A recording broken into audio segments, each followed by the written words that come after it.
What's up? I'm Charles Bernard. Hey, I'm JC Mason. Welcome to Lightning Strike.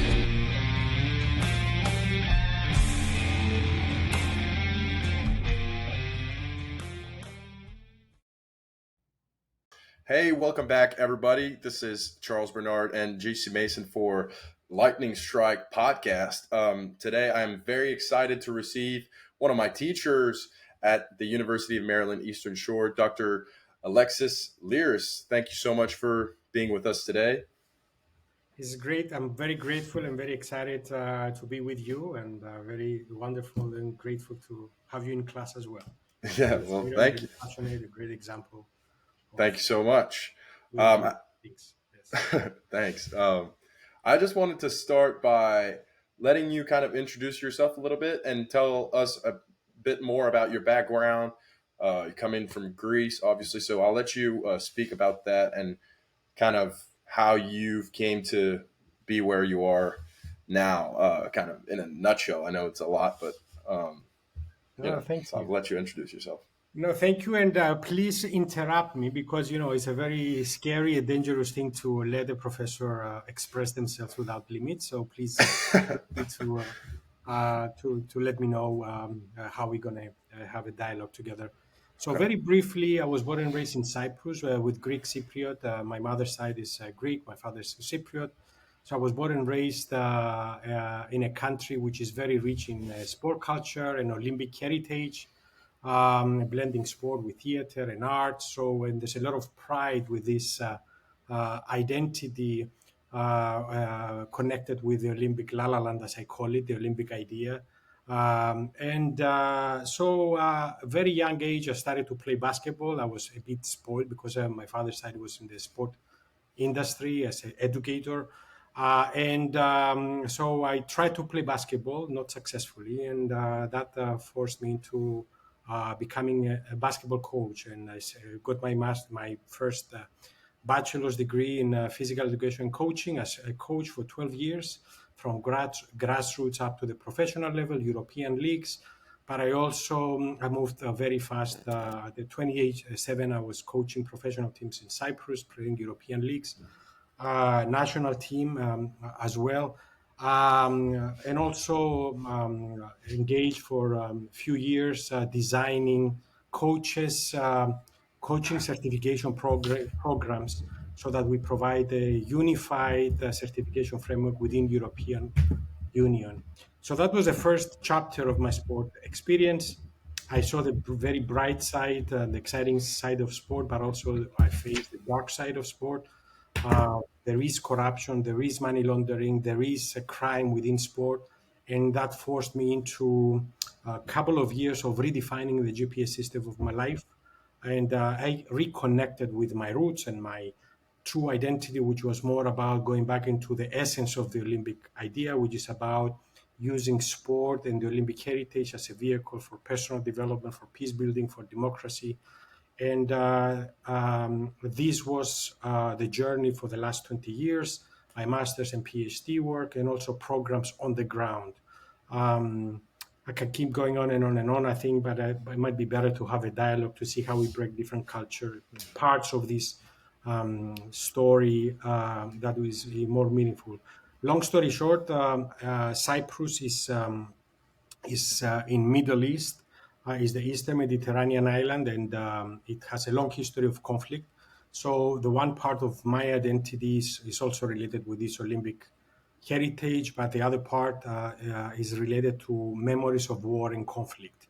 So I remember before war in Cyprus, before Turkish invasion, so hearing the sirens and going in the shelters because there were planes bombarding Nicosia and my country. I've experienced war and hatred and division.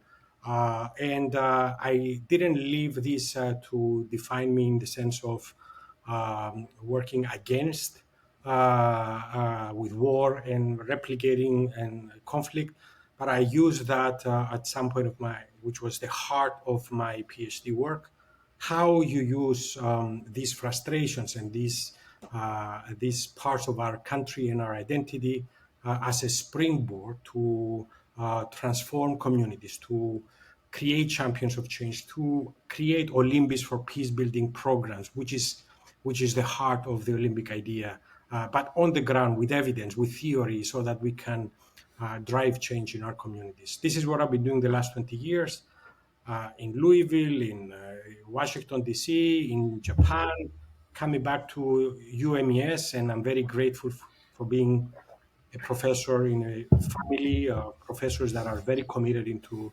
a sense of purpose. So I stop. I told you this might be very scary, so please allow me. This is great. This is a great start. Thank you so much for your introduction. JC, I'll let you speak for a little bit. Yes, well, first of all, we're extremely grateful to have you on this podcast. Charles told me a bit about yourself and just only good words, so thank you for being here. You expressed something about the darker side of sports and athletics. How did you come to that conclusion? Was it through personal experience or just by seeing things around yourself? Why did you come to such a statement? Actually, this is reality, and this is established. Thank you. That's a wonderful question. First of all, the honor is mine, and grateful to see passionate and driven youth. You're young, and that we have great potential, and you're committed into this kind of work. So this is not just a belief. This is a reality. Actually, United Nations with IOC have established a task force that will and created significant work and multiple reports how in tough times of fragile economy and fragile stability, sport can serve as a vehicle that can attract youth, but at the same time sport washing, different actions and behind the scenes money laundering is very well connected with the sport industry. So youth from underserved communities and in a fragile economy are more vulnerable. The same with managers and coaches and professionals. So we as sport managers and sport professionals need to be aware of those challenges. Not what the sociologists call false consciousness about the wishy-washy and the shiny aspect of sport, but the critical sense, because education is about critical thinking, to empower individuals so that we resist and embrace and have better structures that by evidence we embrace the positive aspects of the sport industry. I make the analogy, Mandela talked about the power of sport to change the world. I say this power is a nuclear power, that unless it's used in the right way, this nuclear power can lead to disaster and amplify problems versus evidence-based structures with theories that can lead to positive change, which is what I've been doing the last 20 years. I need evidence. In the way we test and trace the virus of COVID and the other diseases in our world, we need to test and trace the positive aspects of the sport industry. We need to science behind it to drive change. So that's the big picture, the macro level. But personally, I was a coach. I've noticed athletes not performing as they're supposed to do for a reason. Later on, I connected the dots. Why? Because probably they were connected with another sport agency or an office that will give them a better job in a different league on a different team. I've faced at some point people coming to ask me to set up a game with some potential promises. And actually, this is where I said, you know what, that's not for me. Out of my way. This is not what I stand for. And that was something that led me to this new direction, and I'm very grateful for facing the dark side because this has made me wiser and more evidence-driven professor that dedicated all my life to empowering the youth and those who are engaged in the sport industry, but with a more science and theory and data-driven solutions. Mm-hmm. Well, that's good that you're kind of bringing this to this. Talk to us a little bit about, so you created the Olympism for humanity theory, right? And then basically you're using those principles of ancient Greece and first stages of Olympia and Olympic Games. Really, what was the roots of the Olympic Games, right? Those fundamental values that you embodied, that you're trying to share in order to resolve some conflicts. Talk to us a little bit how you implemented that in communities back home in Greece with two nations that are in conflict, if I'm not mistaken, in order to bring, some stuff that you've talked about in class, but really you're trying to push those values so that we can solve conflict in a better way than through war and, stuff that's not very peaceful. That's great. So how much time do you have for that? Well, I mean, Okay. we have all the time, and we're here all day. So Yeah. So going back to Cyprus, Cyprus has one nation and one identity, one national identity, but multiple ethnic groups, and there's a lot of inter-ethnic conflict. okay. Turkish Cypriot community and the Greek Cypriot community, and there are other ethnicities as well. So part of the problem is when we first of all, there's no conflict that is the same in the same. Every conflict is unique. So every region and every conflict is unique. So it's very important first when you try to use sport or these Olympic interventions for peace building, it's very important to have what I call the social medicine mindset. So it takes more time not to design a program, more time to understand the complexity and the root causes of a problem. And as you are mapping out these diagnostics, you can have X-ray, you can have MRI, you can have CT scan. It takes a lifetime to actually be able to understand and resolve and contribute, and a lot of dedication. Then it comes into not only understanding the problem, getting more information about how you understand ways, how different theories can help you design programs that will resolve those challenges.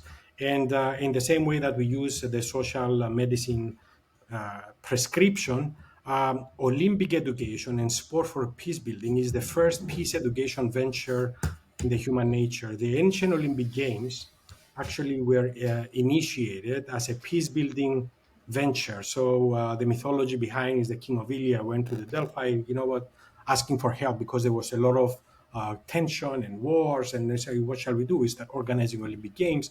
But there was an urban design using sport and physical literacy enriched with education and also cultural enrichment framework and arts and theater to embrace, to elevate this inner aggression of the humankind with more in a framework that will create a culture of respect, a culture that will, instead of fighting each other, let's use this exercise to become better human being, build friendships and build excellence through this physical literacy, but potentially transfer that in everyday life.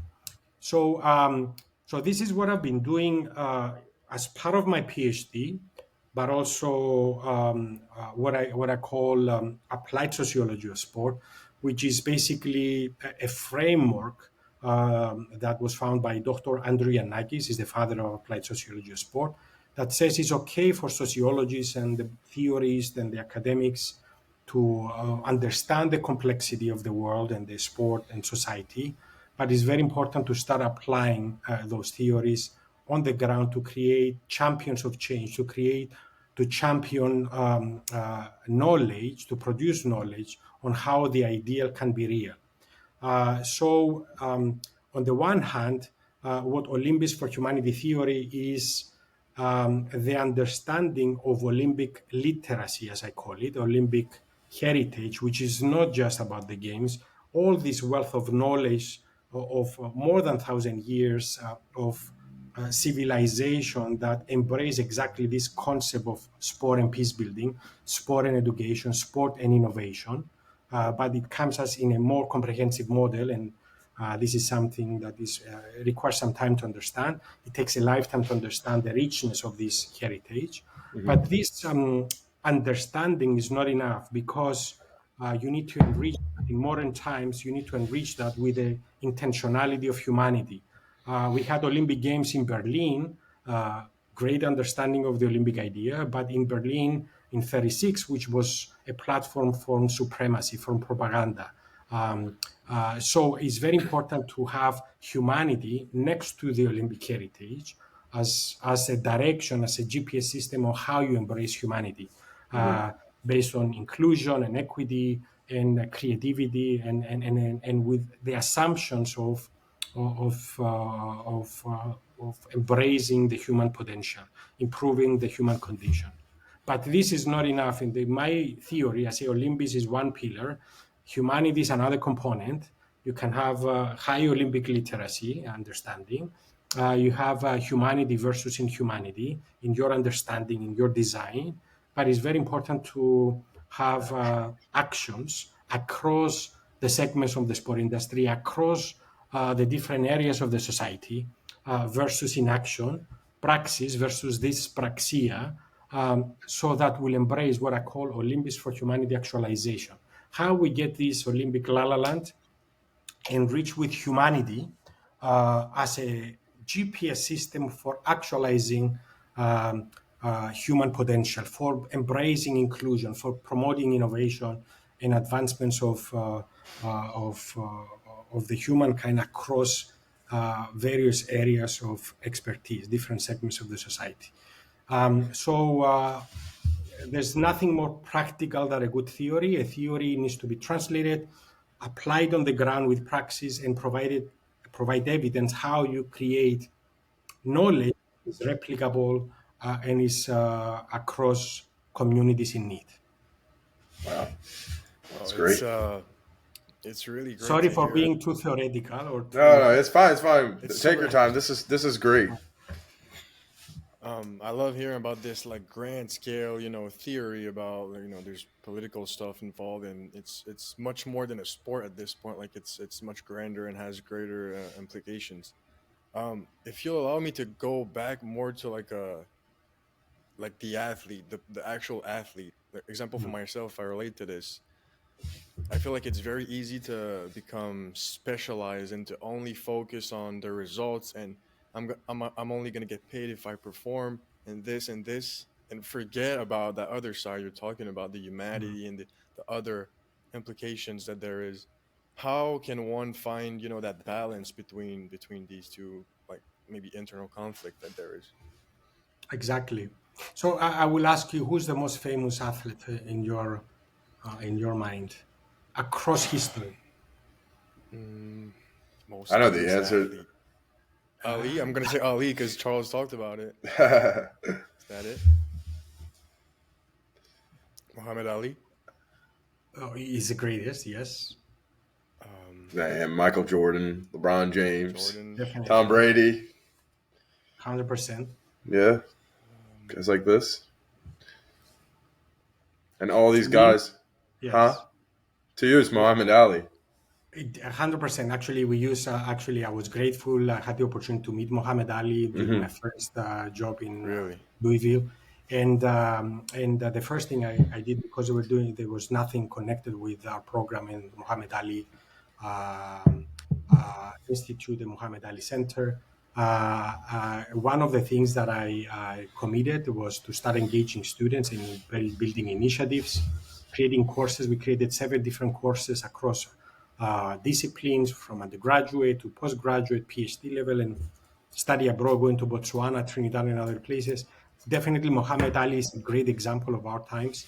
And when I met Muhammad Ali, I told him that I came from Greece and Cyprus all the way to meet you, and I commit to create and establish what you practice in life, establish this as an academic discipline. And this is what I've been trying to establish across continents the last 20 years. Muhammad Ali is one, but to me, the greatest of all is Plato. Plato, why? Is a famous athlete, or ancient Olympic athlete, but his contribution, he established the Plato's Academy, is the first university, as we know universities in our times. They used sport and physical literacy, so education or physical education, as a vehicle to create the ideal individual that is not only a good professional or a good thinker or a good athlete, but find the balance of personal happiness and personal satisfaction, and start defining with this internal journey of finding and discovering what your skills and competencies are, and what is your true potential, and see how you discover that, not to be limited into the narrow thinking of only athletic performance, but understand all the dimensions of your potential. But they expanded that with his contributions as academy, with envisioning the ideal society, the ideal republic, the birthplace of democracy. Socrates was the father of this school of thought, is a teacher of Plato, and Aristotle is the teacher of Plato. So this education is essential part of this model, and the progression of this paradigm led to Aristotle said, you know what, it's okay to talk about the ideal, but I want more evidence. I want more interdisciplinarity, but I want more evidence about how you say about this ideal and the human potential. And they are the fathers of epistemology, evidence, the research, inquiry. So all these foundations actually bring us to the foundations of the modern Western civilization as we know it. But to answer your question, is an internal journey, self-discovery journey of not seeing yourself only as a cheerleader of certain sports, but actually not just an athlete that will have an expiration date, but see how you perform in your favorite sport, in your arena of your on the field, but also in the arena of life, because one of the major modern, let's move away from the ancient times, one of the biggest challenges of the modern sport world is the dual careers. What happens when athletes end their career? What happens after they finish and they retire? And the biggest investment in this journey is the investment in human capital, in human potential. And this cannot be achieved only by seeing how many baskets you score, but also how you embrace your education and be prepared with skills and competence that are relevant to our world. Yeah, well, I totally agree with that kind of philosophy, and it's great because we also preach to develop all of your knowledge, not only narrow your focus on your sport or your performance, and not also to identify to that performance, to identify your value as a person to that performance, because that's something I feel is very common in younger athletes, at least, to kind of identify themselves to whatever they do on the field, and then they carry themselves in that kind of arrogant way out of the field, when the only thing they can really do is be good at whatever sport they're doing. And like you said, they have an expiration date. So that's why I'm so glad that we can discuss those things, because it really aligns with our values and the things that we preach for as an organization that we just recently created. So that's great. And I would also like to hear you speak a little bit about how you are or were as a coach, because knowing all that you want to optimize the human potential and develop athletes, but also great human beings. I'm sure your coaching approach was very different than what the conventional coaching style is. And we've talked a little bit about this, but I'm curious to see really, like, in what ways was your coaching different? How did you create certain relationships with players? I'm sure you weren't like the dictator mentality. You do this because I say so. I'm curious to hear about how you were going about your business as a coach. So what was my philosophy? Definitely open, democratic, but also I say that if you allow me one parenthesis, I wasn't appreciating the sport industry, or I got accepted to get my bachelor's degree in Greece in physical education and coaching, but I wasn't very excited about it because I wouldn't appreciate the sport profession so much. And I took the first class at the University of Athens, which was more about Socrates, Plato, and the philosophical foundations as a vehicle that will embrace each individual's full potential. And this is where I felt totally connected with and excited with some foundations that were served as we speak as of today, the GPS system of my work. So these philosophical foundations are transferred, were transferred in my coaching profession. I started a year one coaching youth. So with this mindset that you have to find what's unique in each individual, then you're trying to see what is the best for Charles, what is the best for GC. So basically, JC. So it's very important to see how you create a platform so that you put each individual in their pathway of their potential, on their full potential, not the immediate result, but of their full potential.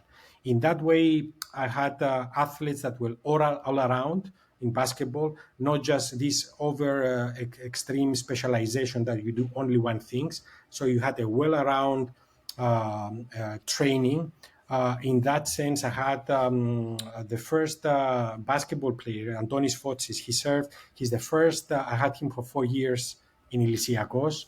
That's one example. And Olympiakos is a team in Greece. 2 years after I left Olympiakos, he got a contract in Panathinaikos. And the year after, he was the first player who made it to the professionals, to NBA. And the reason for that is because he was 2006, I think, or 2007.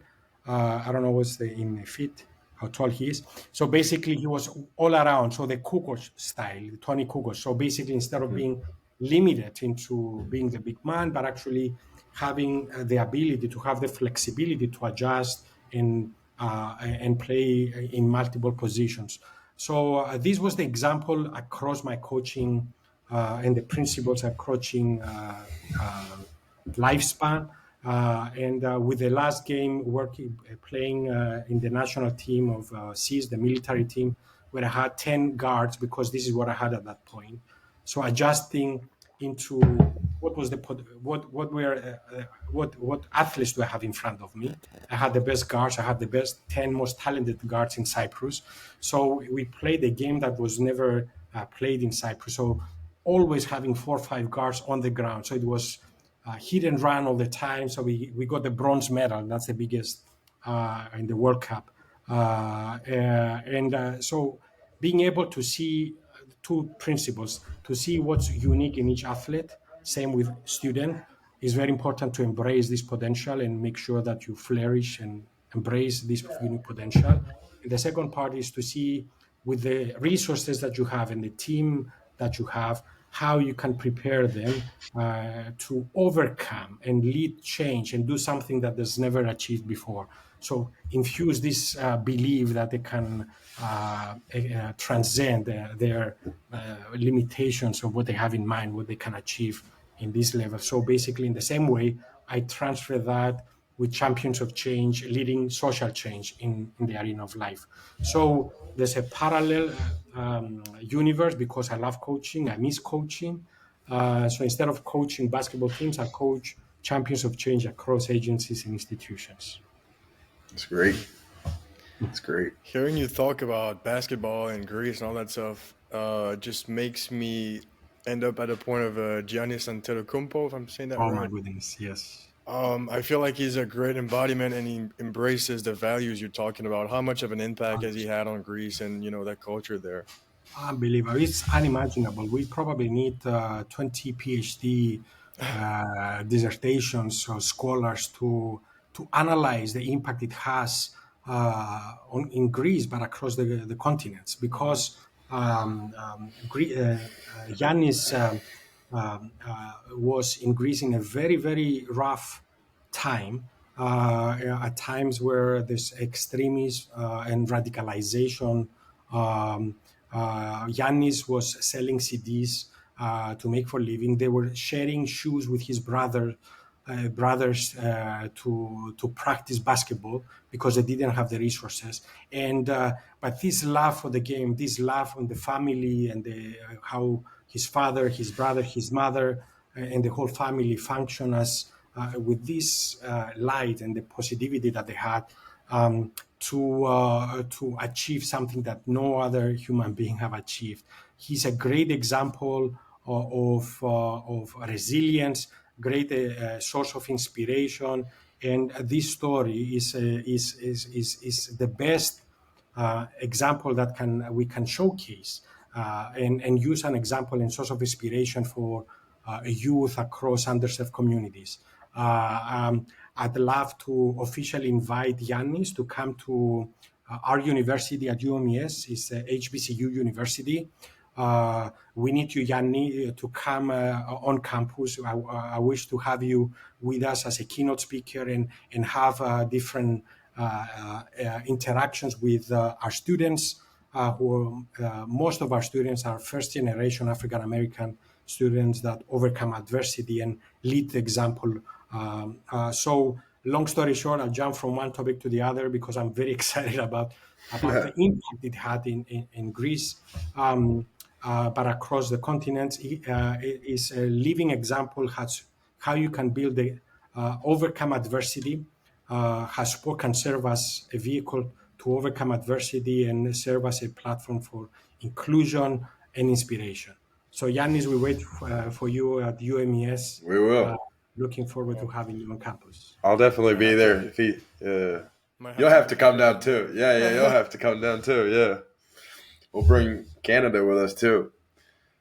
Dr. Lyras, now we're talking a lot about Greece and Cyprus. I want to talk a little bit about your experience in Japan. So you've been in Japan you've just been back in America, if I'm not mistaken, right? This is your first year back or your second year back? I was going back and forth. I served for 6 years and as associate professor at the academic program they had there. You have a question, or should I just? I mean, I'm just saying, like, you were working the International Olympic Committee down there I think, as well as the university and certain projects. You've given the example of how the Olympic Games of Tokyo had sustainability projects within the community, and I don't know if you were involved with this or not, but can you just talk to us a little bit about that and what that experience was and how that impacted your life?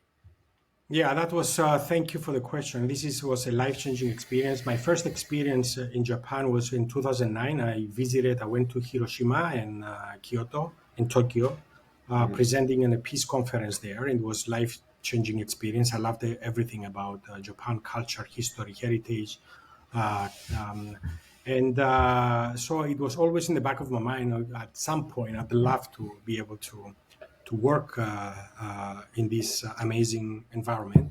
So Japan, I got the Olympic Games not because many people know that Japan got the Olympic bid because of the technology and innovation, but the main argument why Japan got the Olympic Games was because they promised that it was 2 years after tsunami, which is a big disaster in Japan.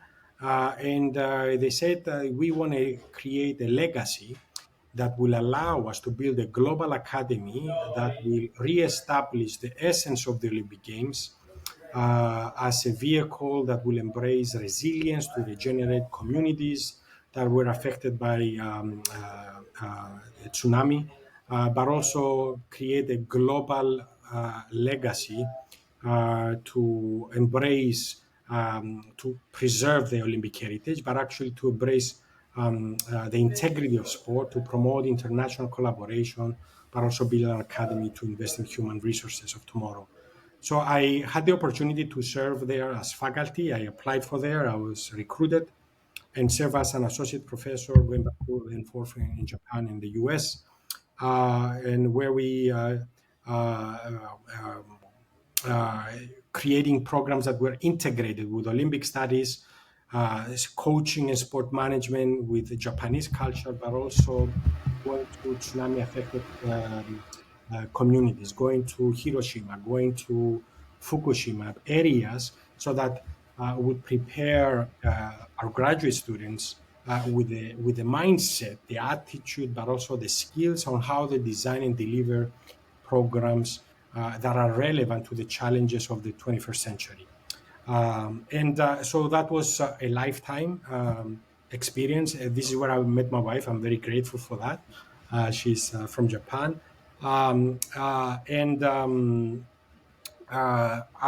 With this, unfortunately, Japan did not deliver because of COVID what could have been made feasible. And this is why I started initiating a program after Tokyo, everybody's gone. So I started initiating a long-term academic legacy that will try to establish, the continuation of this legacy of Japan, ancient Olympia, ancient Olympic heritage with modern times and the upcoming games in LA, which is basically to build a global academic innovation, sustainable innovation ecosystem with practitioners, scholars, and sport and stakeholders that are infused with this sustainable understanding of this heritage, but also prepare them with skills that are relevant to the fragility of the global society. There's so many challenges. There's war, there's COVID, post-COVID recovery, fragile economy. So we need to prepare sport practitioners and not only sport practitioners with a different mindset, a different skill set that are able to lead change and preserve the sport industry. Nice. You talk about these difficult situations right now. I will be heading overseas next summer in France to play baseball. And so obviously the Paris Olympics in 2024 this summer are coming. With the tensions right now in Europe and all this stuff going on, as we're all aware about, what are the challenges for the upcoming Olympics? Like what's going to happen? What are the important things to look for? And how can we expect these things to go? Congratulations, actually. I'm jealous. It's going to be an amazing experience. Before France, we have a program in ancient Olympia. I'll invite both of you to join us this year or the next year. We have a program every year in ancient Olympia at the premise of Olympic Academy. On paper, the Paris Games are amazing. It's one of the probably and the vision and what they have with the opening ceremony. And I mean, that's going to be the most inspiring, the most amazing games. The biggest nightmare, though, in my view, is security. So I understand that IOC, with the organizing committee, are doing the best they can to prevent any security. Is really, really the biggest issue in my view. How this is going to be managed, I truly wish that they have a good plan in place. But yes, with all this crowd that can access at the same time, create a lot of responsibility and a big target for people that I'm not very happy with the existing situation. So yes, that's the biggest challenge, if I answer your question. So be safe. Yeah, I will. I'll try to be Definitely. safe. Yeah, you talked a little bit about the summer program in ancient Olympia, right in Athens. I got the email from school today. Do you want to just talk a little bit about that? This is something you're going to introduce to UMES this year. I mean, hopefully I can be part of that soon. Of course. But tell us a little bit about that program and what that involves and why it's important for you. Yeah, thank you. So this is a joint venture and a synthesis of my 30 years work,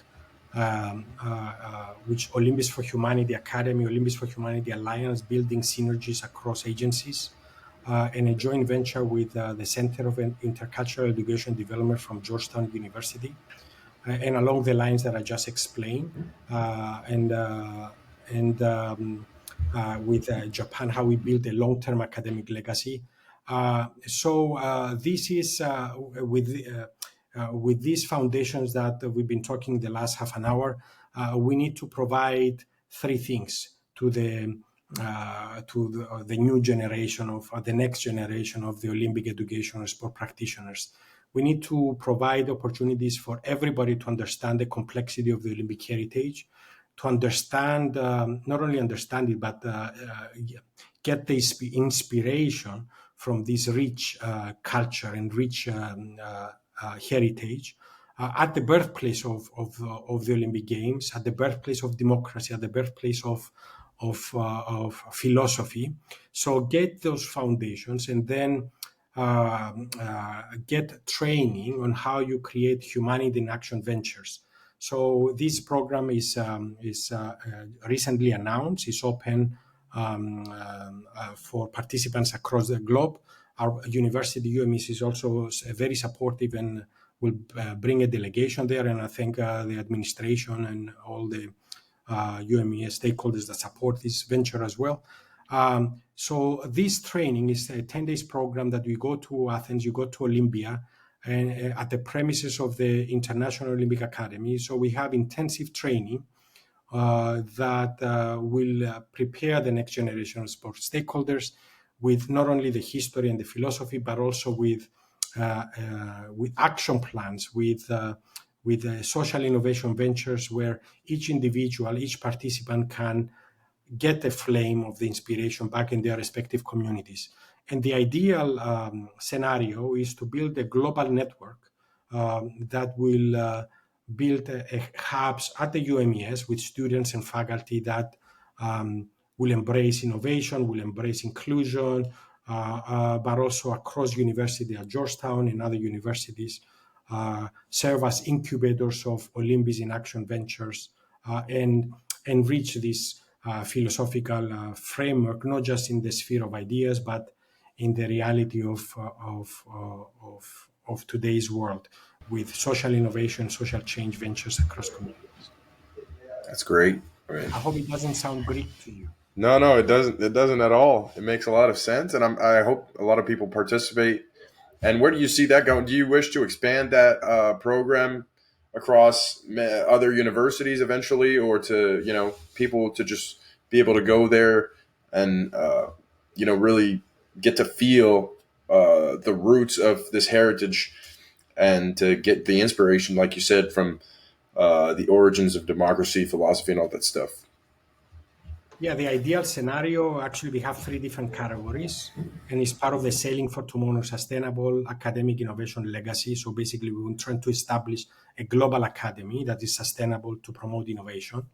So the one category, one Humanity in Action League, is the academic league. So we accept applications from students, faculty, professors, and administration. It can come as individuals. It can come as a delegation, as the way saying you go travel with your team. Then you have a coach and your team. So let's have a faculty with students that will get the training so that they run actions, civil engagement actions, social change actions in their community.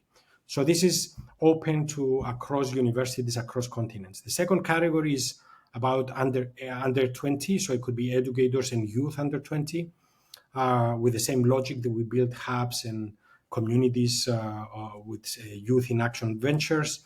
And the third category is for working professionals that are interested and passionate about this Olympic idea, to engage corporate sponsors and practitioners and professionals that would like to engage and contribute in their unique way.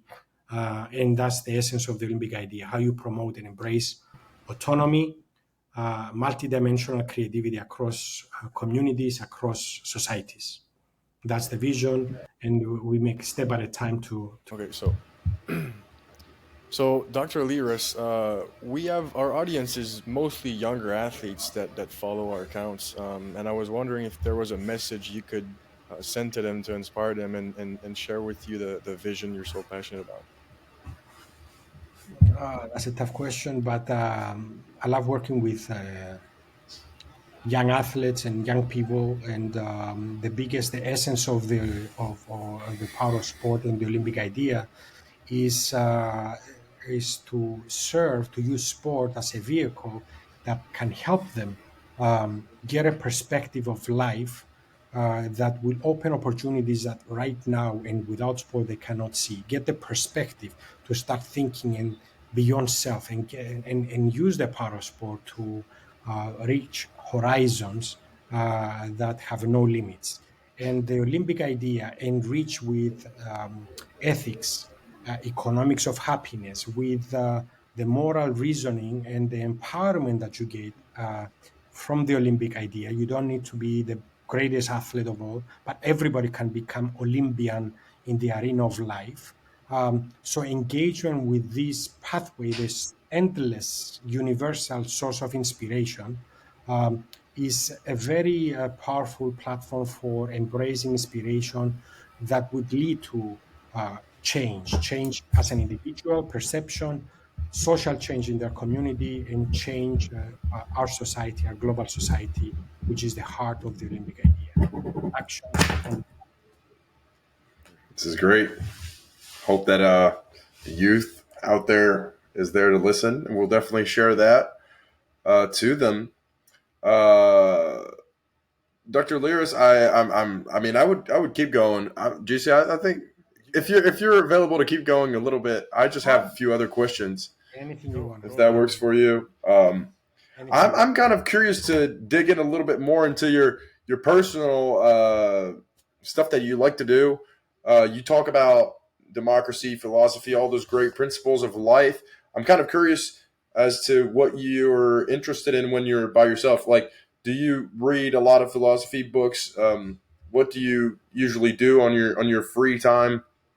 I'm curious to know a little bit more about that and how your global viewpoints about life influence what you do on a more daily basis. The biggest, thank you so much. The biggest problem with this question is you mentioned something about free time. I think as part of the problem. Yeah, not a lot of it. Load and a lot of travel engagement. It has a lot of travel, and even from while I was a student, I didn't have summers. Actually, during summer, I was writing grants, I was running programs, so research.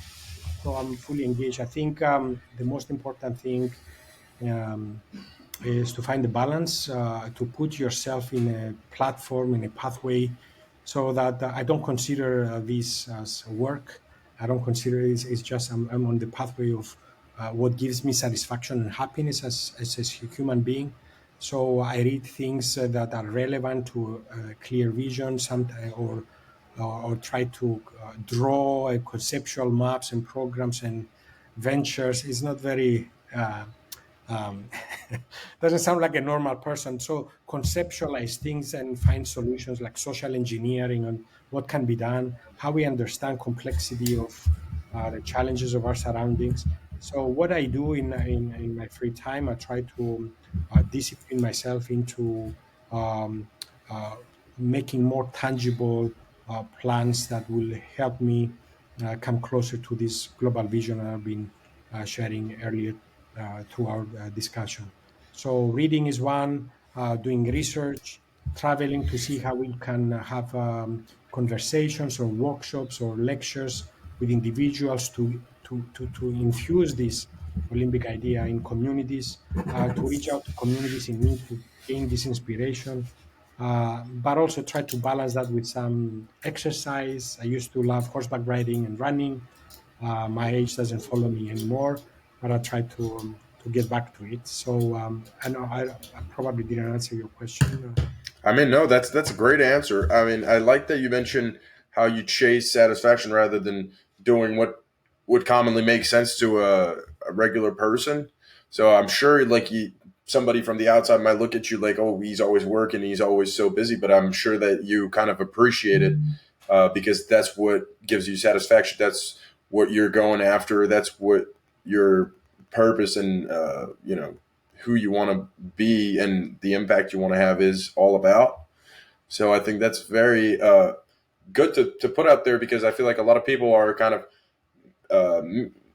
confused or misunderstand the idea of like enjoying your free time or if you have something that's really important to you that you want to go after. I don't think you should kind of pull away from that just to do normal things or play video games or do stuff that doesn't have anything to do with that. As long as this thing gives you satisfaction and that you're able to balance it a little bit with, stuff to maintain your health and relationships, and that you're not completely losing your mind over it. But I like how you set that, and I think this is a good way of setting up your life for success.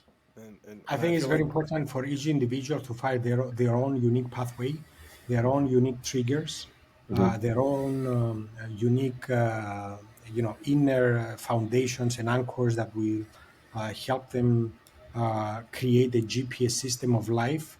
And going back to Aristotle, it says that it's very important to identify your skills and talents, but also connected with the purpose. So once you blend that, your skills with a purpose, then this is very rewarding, and this is very will keep you busy for a lifetime. But I don't want to give the impression that this road is a smooth highway. It's off-road. You need to be resilient. You need to rediscover yourself multiple times. You need to be open to redefine yourself. But it's very important to have clarity on what you're trying to pursue, and with clear intention. That's the key. Yeah, what I'm hearing is when the purpose is so clear and so precise, and you've done the work on yourself in the introspection, that then it's way easier to follow. But like, how does one find that said purpose? Let's say you're lost and you don't really know where you're going, and you have a lot of things you're not sure, you're interested in multiple things, but you don't know really what to do. How do you dig in really and find that true purpose? I mean, it's a big question, and I'm sure a lot of people ask that question, but if I might ask it. I love it. Thank you for the question. So what I'll tell you what I've experienced, but also what literature says, and which is verified with also philosophical frameworks of ancient and modern theories. So in the darkest moments of my life, when I faced those challenges, I always felt the need to redefine myself. When you're at the lowest point, I felt the need of defining, writing in a piece of paper. I have the diary with me back in 2000, exactly 2000. So I started creating in small bullets those things that excite me, those things that define me, those things that I will not negotiate, and those things that I will never engage, things that bring me down. So I didn't know where this would lead me, but actually, if I see all these pieces, all these bullets together, this is the foundation of my master's degree, my PhD work, and all the projects I've been running the last 20 years. And reflecting and going back, so spend some time with yourself, trying to listen to your reactions, your emotions, and your cognitions. What excites you? What brings you down? Create a map of this blueprint of these triggers that actually deal with your emotions and your reactions, and you'll find your unique journey. So, and you will connect. Steve Jobs says you can only connect the dots looking backwards, not looking forward. So trust the process that these bullets will guide you to the right pathway. And now that I look back in my life, I see that this inner voice and this call is consistent from day one, from childhood, from teenage years, and the low points of my life and the highest point of my life. And so this is consistent always with you. And it's a self-discovery commitment that you have to make. And Plato said, I don't want to sound like the Greek fad wedding, okay? Go ahead. But 3 minutes of play, I don't know if it's exactly like that, but I will, paraphrase it. You can understand a person's potential and personality in 3 minutes of play. What you can understand in 3 minutes of play, you cannot understand and comprehend in 10 years or 1 week discussion. So that's the beauty of the sport and physical literacy. Provide this framework of expressing multiple aspects of your personality, and having a good mentor next to you that will embrace. And this is what Socrates says, that you need to get a newborn out of your full potential. This is why Olympism is about Socrates, Plato, and Aristotle, because they give you the foundation for internal inquiry, for dialectic thinking, dialogue, democracy, which are universal foundations. And even the modern theories, Maslow and the rest, have those foundations, their foundations on these philosophical foundations. You understand what I'm saying? Yes, knowledge. How This does knowledge. that? What are your thoughts then about Stoicism? I know it was a big thing about what Oh my Marcus Aurelius goodness. around that time. Is it correlated with Plato and Oh my Socrates, or is it completely different? You know, what do you know about Stoicism? I read Daily Stoic. That's about it. Who is the father of Stoicism? Marcus Aurelius. No, you're wrong. Sorry. No? Is it Socrates? No. I don't know. Who's the fuck? I need to grab my book. No. So I don't want to sound arrogant and I would want to try to be the brighter. So the father of Stoicism is Zenon of Kitiaos. He's from Cyprus. His father was a businessman. He had a ship that was going back in Greece and the islands and Middle East and all this. And basically, and one of his famous quotes was he was traveling to Greece and his ship sank and he lost all his fortune. Okay. And he ended up going to Athens. And he created this famous, he met Socrates and other, I don't know exactly the story, but this is where he started engaging with and created the Stoic philosophy, which is so famous, which is the synthesis of multiple philosophical frameworks that is relevant to our days. And one of the famous quotes that he's using, I know that in Greek, I'll try to paraphrase it. So it says, when my ship sank, that's where I found a true destination to navigate for my life. So, yes. So because when you keep doing what you're doing, you start repeating yourself. And most of the things that you do are given to you by others, your family, you grew up in this environment. So when he lost everything, that's the time where you started thinking for yourself. And the difficulties of his life, when he lost all the material resources that he had the openness to, and lucky enough to go to Athens, and which was back those days is like a big, a social innovation enterprise with philosophers, all these critical thinkers, different schools of thought. So this is where he got the enlightenment and established the Stoic philosophy. He established and found the true destination of life, which is basically answering your question as well. Mm-hmm. Dedicate some time to redefine yourself and rediscover yourself with the openness that probably the answer is not there.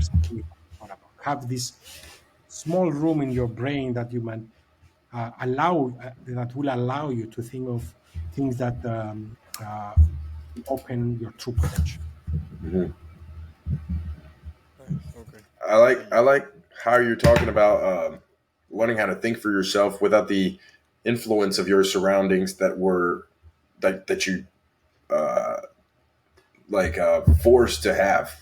I don't know if that's a good way of saying it, but basically your family and whatever your environment was when you were born, that's what you have, that's what you're given. And then that influenced you as you're growing up, but might not necessarily correlate with the person you want to be or become or whatever. And then it's hard to get out of these basic functions that you develop or principles that you get, because these are things that you've been through your whole life. And then you get to a certain point where you're trying to find your true purpose, like you're talking about, and you really want to learn about yourself. And then if certain things might not be welcome to say in a certain environment, but if you really dig deep and search for who you really are, maybe this makes sense to you. And this is how I think, it's something that's hard to do, but I can totally see.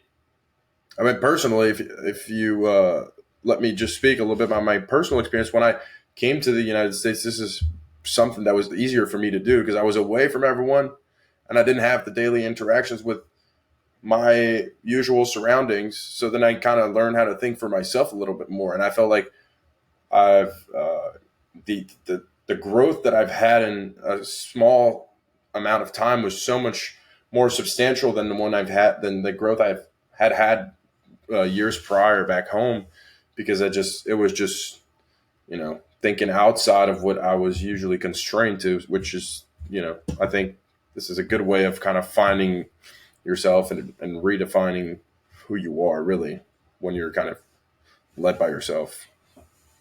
I love it. I love it, and it's a blessing. It's grateful to have you in class. You shine, and you have great potential, and I keep praising you multiple times. I'm not trying to polish you now. I'm critical. You know that. Yeah. And yeah, you're a great example, a great athlete that can also. You're also a good student with great potential, and I hope you continue to find your journey.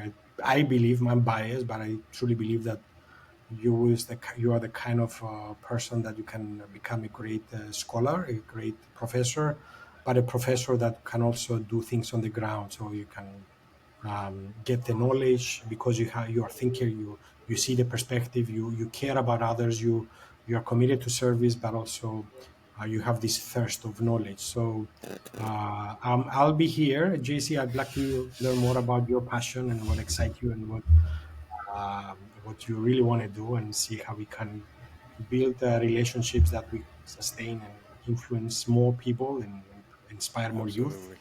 Absolutely. And Absolutely. not only youth, and intergenerational, not just youth, it's also seniors, why not, right? Yeah, Um, exactly. so yeah, and yeah, it comes back into ongoing search of your triggers and your true potential, always getting perspective, what I call social perspective taking, and always believing that you can serve as a change agent, serving as what they call change agent efficacy, truly believing that you can go through walls to become what you truly want to become. That's amazing. I think that's a great way to end this wonderful conversation.